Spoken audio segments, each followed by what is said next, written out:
We're on our way to an undisclosed secret location, escorted by Sony Computer Entertainment Security, to meet the newest member of the PlayStation family. With the formal announcement at this year's E3, everyone wants to get their hands on the new PSP Go. And that's exactly what we're going to do. We just don't know where yet. Nice suit.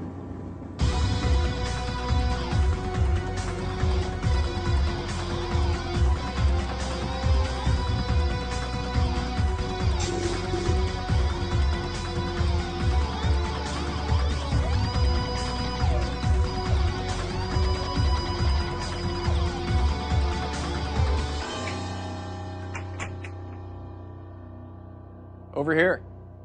Veronica, glad you could make it. Thanks for coming. Have a seat. I think there's something here you might want to take a look at. Was all that really necessary? We've got top secret information. Are you ready? I am. Welcome to Mama. Wow, it's so tiny. It's so much smaller. But wait a second, where is everything? Try sliding.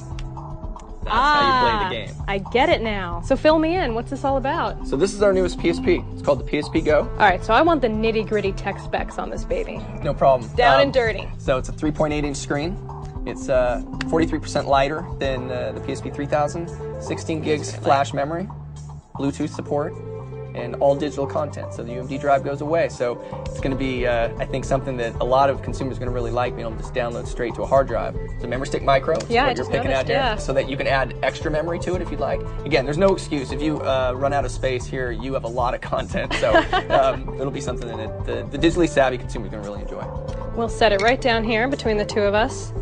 So tell me more about the digital content. I mean, is it mainly going to be games, or are there going to be TV shows and movies as well? Yeah, so there'll be a mixture. So, you know, a lot of the emphasis will be on games, and I think a lot of the people buying it initially will say, I just want to buy games, and there's games like Gran Turismo that are being announced at E3, and Little Big Planet we announced before, and Jak and Daxter, and there's even a new Metal Gear Solid coming. So all of those games will be available.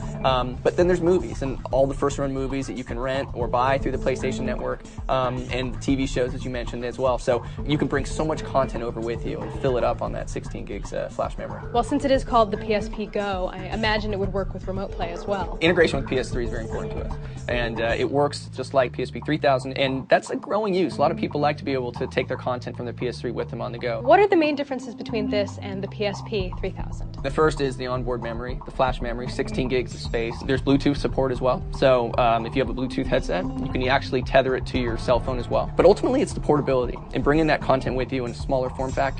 You've got the most immersive games on the PSP platform anyway. Now you've got a smaller unit to do it with. Is this going to replace the PSP 3000, or can you still get one of those if you want to? It won't replace the 3000. We're going to keep them both on the market. So if you're a consumer and you say, you know what, I really like tangible products, I like the disc, you can go out and get the 3000 and purchase UMD discs and movies and games with that. If you like digital and ease of use and kind of a more premium nature, the PSP Go is for you.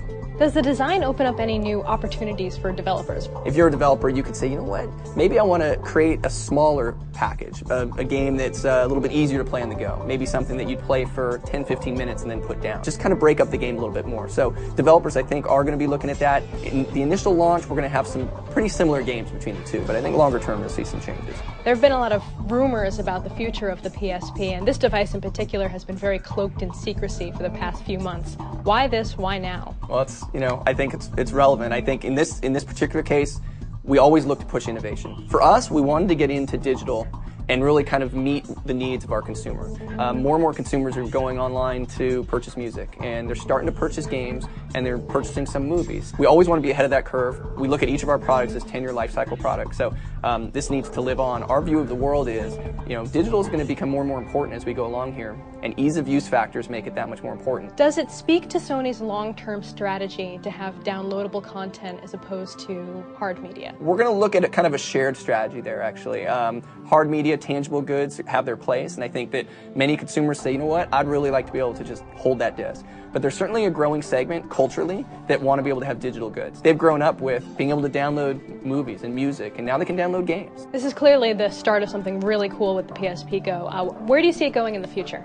There's a lot of back-end service and support that we'll be putting against it that I think will really excite the base. There's obviously all the games that are coming from discs that'll be available on PlayStation Network, but it's also new IP, new product, new games that are available, only for download. Our focus is really on working with developers, ensuring that they look at the usage model for the Go, and then looking at the services that are going to be available and kind of accentuating those services for how someone would use Go. When are we going to see this available? I think a lot of people have been asking about when it's going to come and when we're going to actually make our push towards digital. So it is finally here. It's coming this fall. We think it's going to be a huge product for us. Am I looking at the only one in existence right now? Actually, we've got a second one. Well, well, well. Put Gran Turismo on there for you. Core viewers know I'm not very good at driving games, but I'll give it a go. Good, let's play.